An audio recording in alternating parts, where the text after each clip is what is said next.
Welcome back to our sports chat segment this morning, where we are going to talk about rallying in Kenya.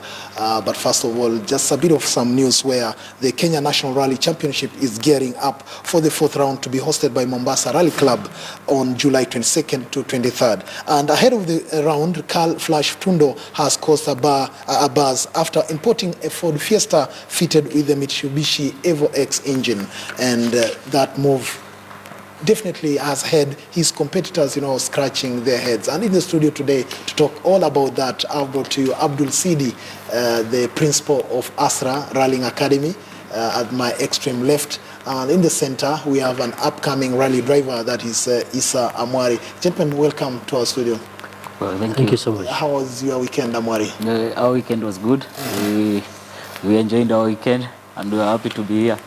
Yes. I know you are a rally enthusiast, a rally driver, but do you always have time maybe to watch football, watch maybe rugby or even basketball? Yes, I do. I'm a fan of Liverpool. I enjoy watching football. I'm following up what is going on in Euros. I'm a fan of Cabra's rugby team. Yes. Great. What about you, Abdul? I'm okay, I'm fine, thank you. And my weekends, usually like any other day, is motorsport. I am actually married to motorsport. And especially on Saturday, it's a day I teach. And among my students is Isa here. He's a very senior student of mine. He's a student? Yeah. You want to say learning never stops now? It actually never stops. Even after 30 years of being in the rally, I'm still learning. So it's a great thing. Let's begin with the news, making headlines, making shockwaves. Everyone is talking about Carl Flash Tundo importing a Ford Fiesta fitted with a Mitsubishi Evo engine. Yeah. What is this all about, Abdul? It's something unique because you've got the Ford Fiesta, which is very expensive to acquire. Yes. And it's going in a region of about 25 million if you were to buy a rally car. 25 million? Yeah, just a rally car itself. Car, yes. Forget the other parts. Now, what Carl has done is brought the Fiesta and he's fitted it with an Evo 10 engine in it. Evo 10 engine? Evo 10 engine. And I'm told by his navigator, Tim Jessup, that that way it's a lot cheaper than buying the Fiesta itself. But what happens in rallying term, in the KNRC, they cannot be in the same class as with the rest of the Group N cars. So what they need to do is drive in Group S car. Group S cars are cars whose homologation expired after 4 years, and they drop to Group S. When you are in Group N, you cannot modify those cars with any other parts from other cars. That means if you can't use a Evo 10 spoiler or anything to go into Evo 9, and same way a Subaru N10 part going into N14, you can't. But once it drops to Group S, you can do anything to that car. You can put a different engine. But you must make sure the power output remains the same as the Group N cars. Isa, BHP. Isa, when you hear people talking about, such monsters for the Fiesta, yet you are just an upcoming, rally driver, what does that, make you feel like? And what car, of course, do you drive in this rally? Actually, I'm excited. Carl is my teammate. We are sponsored by Menengai. So it's a new concept coming in motorsport. Maybe we have to wait and see how it performs. I drive Evo 10. So I know Carl as a good driver. He will do well. Yes. But what is the thinking behind this? Because, taking the Evo 10 engine, and what we've known from the local rally field is that Evo 10 has had, a huge success. Does that group want, to pick the best out of the Evo 10 engine? Carl has already proved himself to be a champion. He's been 4 times Safari Rally champion. He's been few times Kenya National Rally champion, and he always looks for challenges, and this is a challenge to him. He is a fun guy to watch. He wants to go in a car which can give that sort of a power, and he wants to prove that he can drive any car and enjoy. So at the moment, probably his intention is not to win any class or the championship, but he wants to have a fun. He wants to have fun so that he can see how a Fiesta fitted with an Evo 10 engine can do in another car. If you look at it, the Evo 10 cars are bigger and heavier. The Fiestas are smaller. And then they've got now the bigger engine from the Evo. Now that can be a real monster to handle. We have some of those pictures. I hope we'll get them in good time so that we can compare the shapes of those cars, the Evo 10 and the Ford Fiesta. But then Carl Flash Tunda has been known to shake up things and, coming up with this new concept. What does it mean to our rally now? This shows that motorsport is growing in Kenya. This is a way forward for motorsport, and the trend now is everyone is improving in what car they are driving, and the competition is becoming more and more tough. We've just introduced you as an upcoming rally driver, and I'm very sure there are quite a number of people would want to get into rallying. You've just had one of our anchors here, talking about the need to go into that. How did you make it? How did you just get yourself into rallying? My dad used to do rallying in 1990s and 80s, late 80s. Who is this guy? And Kubwa Mwari. He's the pioneer in Meru. He's the one who started motorsport in Meru. So it's something of a family. Yes. I took it up from 2010 as a rookie. I started with a Subaru GC8, sponsored by Family Bank. I drove it for 3 years. I got a sponsorship with another company in Meru for 2 years. Now, last year, I did not participate in motorsport. I took a sabbatical so that I can acquire myself a new car, which I did. I brought in a Evo 10, and Menengai, which is my sponsor, took me up, and we are quite doing well. You must have been lucky, to have a parent who was rallying, and of course, you had people like Phineas Kimathi, people like Patrick Ngiru, to look up to. But there could be others who their parents did not race. But then, what would you say? How would you tell them, encourage them to get into rallying? Actually, the new chairman of Motorsport Kenya, Mr. Phineas Kimathi, we are from the same village, and he's a mentor to me. So actually, in motorsport, I think my village, we have been producing drivers after every driver. We have James Kireni, two-wheel champion and S-Class champion. We have McRae, Phineas' son, is from there. I think from our village, we have around 4 top drivers in Kenya. We have been producing drivers. Maybe we have a genes for driving in our in our village. That's quite interesting. But then Astra Academy has come into into this space, and what is its function? Is it to really fill that gap where we don't have mentors like where he comes from? He's got quite a number of those people mentoring. Actually, you don't have to have a relative, or you don't have to have a parent to be a rally driver for you to come into the sport. You understand? So many of them, he's one of the few who have got parents who rallied in the past. But if you look, I've got over 60 students who rally in Kenya at the moment, and not all those people have had parents in the past. So Astra gives you the basics, gives you how you can get into a rally car. You want to become a navigator, you want to be the driver. Not necessarily that you need to become a driver or rally navigator.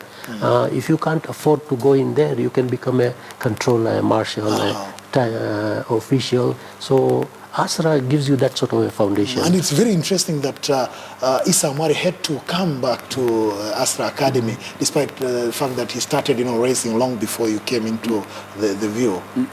That's true. We need Mwarim so much. Mwarim, you have to go back to him. You need to know what is pace note. You have to know what is pace note to be called. You have to write your own notes. As you know, as a drivers, everything for us to move quick or to drive quick, we need the pace note. We need a navigator to call those notes exactly at the right time and to call this to call it on time to move you to make a driver to move a little bit quicker. Abdul, when we talked about the Ford Fiesta and that Evo 10 engine, will it? What steps will be taken by Kenya National Rally Championship to or Motorsport Foundation to ensure that it conforms to the regulations, and what are they? Once he's declared that he's going to drive in Group S, yes, then he's free to do whatever he wants to do to that car. You understand? He can modify it to whatever specification he needs. But as long as he can keep it to 300 bhp and 300 bhp brake horsepower, and the restrictor, the turbo restrictor, should not be more than 33 millimeter. Full stop. If you expand the turbo restrictor, that means the power output will be even more. You can go to even 350, 400 bhp, and you can go a lot quicker. If you decide to do that, which is also allowed, then there is a penalty. At the end of the rally, every rally you do, there is a 1% penalty. But you are trying to increase the power, so that the machine can perform for the spectator, for the rally enthusiast. Why should you be penalized? No, then people like Issa would be complaining, why is in my group, and why is he going with a different engine and more power, and I'm being penalized. We are in the same rally. But then he's got an advantage that his car is more powerful and he's got a bigger engine. My car remains the way it is, small. So I think to give a fair play to everybody. There are so many classes in the Kenya National Rally Championship. You've got about 5. You've got the Group N, Group S, SPV. SPV is the special vehicle, public vehicle, like the vehicles Ian Duncan used to build, the pickups, the Toyota Land Cruisers. Yeah. I really miss them. I no longer see them in the rally. Yeah. But as a spectator, even to me as an outsider, I would just love to go and see Carl perform in that car. One is very aggressive. He's a proven driver. And now he's got something new. People don't know what's it going to do. Is it going to beat those top guys in the front? It's an excitement. It's good for the sport here in Kenya. And I think we've got some of the most developed cars in the African continent. Continent here. So it's good for the sport in Kenya. And how do you keep up with this kind of thing? Because looking at the common mwananchi on our roads, you have a small car, but then you want to keep pace with a V8, engine. Just as a rally driver, you have Carl Flash Tundo there, or even Ian Duncan with a monster like that. How do you prepare yourself psychologically, just to run your race? It's normal. Tundo is a top driver in Kenya. Ian is the same. But as you can see, the trend now is changing. There are people, young boys, who are coming up and giving them a run for their money. There's Rajbil doing well. There's Chate. There's Onka. There's Tej. Those are people who are showing that they can do it. We can do it. So for us, it's a motivation actually to be competing with them. As we go, there is body. Someone who has been there, who has done it, who has been a Kenya champion, who has won Safari twice. Yes. So in any competition you go, it's all about your confidence and your mental strength. As for me, I don't fear. I go out there and have fun and enjoy the sport which I love and the passion I have with motorsport. If you are just joining us, we are talking to rally enthusiasts. We have Abdul Sidi, who is the principal of Asra Rallying Academy, and of course Issa Mwari, an upcoming rally driver. If you want to share with us your thoughts about rallying in Kenya, please take your chance, call us. The numbers are down there, scrolling down your screen. Gentlemen, when you talk about preparation, going into rally, last time out here we talked about the expenses. How expensive is it for you, an upcoming rally driver, to get into the championship? Motorsport is expensive. For me, I thank God I have Menengai Cream and Menengai Oil Refinery backing me. So, but generally, motorsport needs support. The young drivers need support, need someone to come up and give them a support, as KCB has done to motorsport in Kenya. As drivers, we need support too. We need corporate companies to come in and support young boys and young drivers who want to do something in motorsport. People have been asking really that this country has got so many big companies which should be sponsoring, rallying, but then it looks like it's been left to one company, there's KCB, to sponsor rally, Abdul? It's true, there are lots of businesses, corporates and all that, and you should not take it for granted they're coming to walk into your life. You need to make an effort. You understand? As a young driver, upcoming driver, whatever, you need to go and market yourself. And you know the companies are there to be given that sort of a promotion where they appear in the news now and again, in the newspapers. And that's why KCB has been there for the last 14 years now. There is a reason to that, because KCB is not a one-man show. KCB has got other directors who you need to convince that the money we are putting into rallying, some of them even don't understand what motorsport is. You understand? But the marketing guy from KCB will come and bring, say, listen, these, we gave them 125 million. In return, we've got 600 million or 700 million worth of publicity. You understand? Once you're able to do that, then everybody will come in. Even like Isa, he didn't sit at home. He had to go and talk to the sponsors like Menengai on that I am there.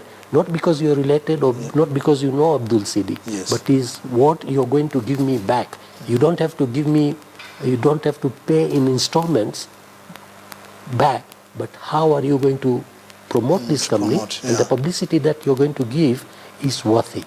And what is worrying today is that the Kenya National Rally Championship is not among is not among the African Rally Championship series. You pulled out as Kenya, and again you are also struck out of the WRC calendar, and all that should be worrying you, even you as a young driver coming up. Toskin, that one, I won't be able to answer that technical. Maybe Mwarimu will take it over for me. Because what is exactly happening? Because you are no longer in the African series and even the World Rally Series. There were several reasons to why we decided to stay out of the African Rally Championship. One, that was your own choice. Your own choice. Yes. It was. But the WRC. That was also our choice, because what happened in 2003, we were given an option of doing certain things, have closed stages, and this is how much it's going to cost you to be in the sport. We didn't have 2.5 million that time to give to FIA, so we maintained our status. Instead, FIA. That's 2 million Kenyan or dollars? $2.5 million. Okay, sorry. $2.5 million. We didn't have that money. We didn't have a sponsor at that time. So what FIA did, gave it to Greece. And from that time on, now it was a struggle. Because even now, the attempts are being made. We've got the new chairman, Phineas Kimadi, who has got the love. I think he's got it at heart, because he himself has done safari. Historically, he also made history. He scored points for the Hyundai team. I was his navigator then. And he's got that love. So he's making an attempt to get closer to FIA so that we are considered. It is not that easy to get into the WRC now. First of all, you must hold the candidate event. That would be next year. They will come and check how you're performing and then consider you into the WRC circuit. Is that in the pipeline, the candidate event? Because 2014 KMSF said they'll want to give themselves a limit of 2017, a deadline of 2017. Based on that also, on the recent changes, developments in the sport, with following the election of Phineas Kimadi as the chairman of Kenya Motorsport Federation, things are moving quicker. Not that they were at a standstill, they're moving quicker because Phineas is already got in touch with FIA, and there's supposed to be a meeting in Italy somewhere, FIA meeting, and that's where Phineas is supposed to now table the request that we need to be in there. What are we going to do? He's already got in touch with the FIA Vice President in Kenya, Surinder Tati, and things are moving. But again, it's not that simple, because the moment they say yes, you need to be prepared with 69 million shillings. Per year, I'm told. Just the beginning. The beginning. Beginning. That is just to be accepted. And then thereafter, you now need to gather more money. You're looking at like 500,000 pounds to get into the sport.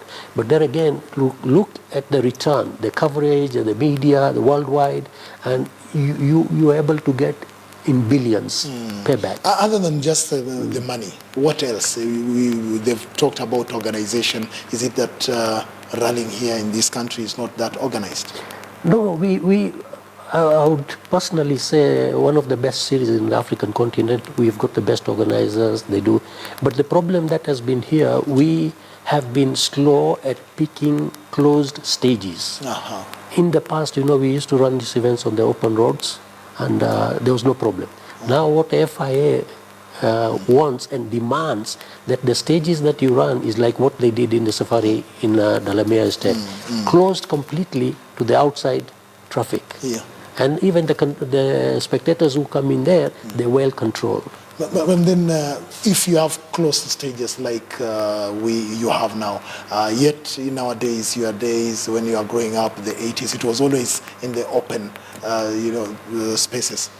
How challenging is it? Is it making you feel like you're not being visible to your spectators? Toskin, safety is paramount. Cars of 1980s, 90s were not quick as like now. We have cars which are moving 240 speed.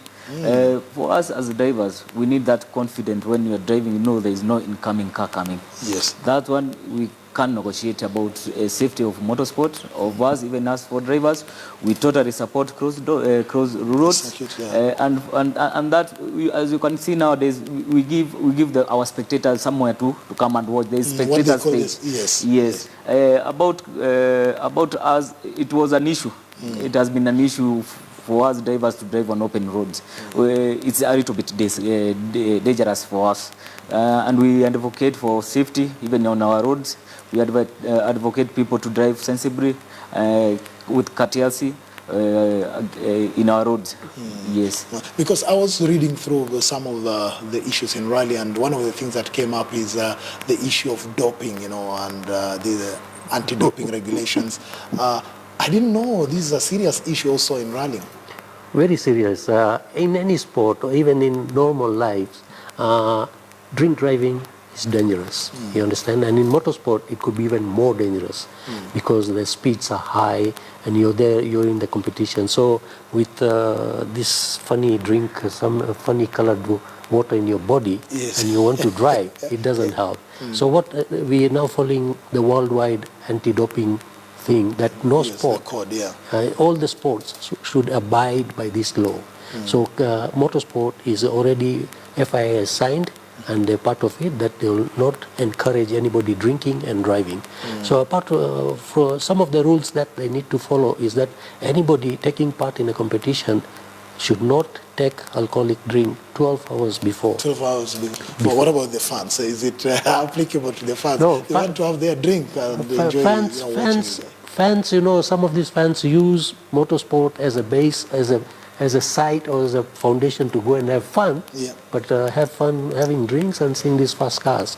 But even we as elders, we try and discourage the fans to also behave, because it's a very serious thing that you never know, when you're trying to play around pretending to be a rally driver, you don't know who's coming from the opposite end. It could be your parents, it could be your brother. You don't just think it is anybody else. So let's have that sort of a behavior, drink, but with responsibility. But it's not only drinking. Of course, there are other medications that you could be prescribed, but then you go to the rally and then you feel something strange in your body. Toskin, that's true. You can even take, such Mira, and the windy stuff, and then you don't know what that does to your body. It's good we encourage people to live a healthy life. Yes. And that is what I myself advocate, people to live a healthy life. If you can avoid those such things, it's good for you and good for your family and for your health. Do you, as a rally driver, maybe before a competition, you fall ill? How do you take care of that? Yet you want to to go and race? You see, ours is not about physical, about that physicality in the sport. If maybe you are not feeling well, you can withdraw. If you can take some medicine and be able to drive. It's also there's no problem about that. Yes.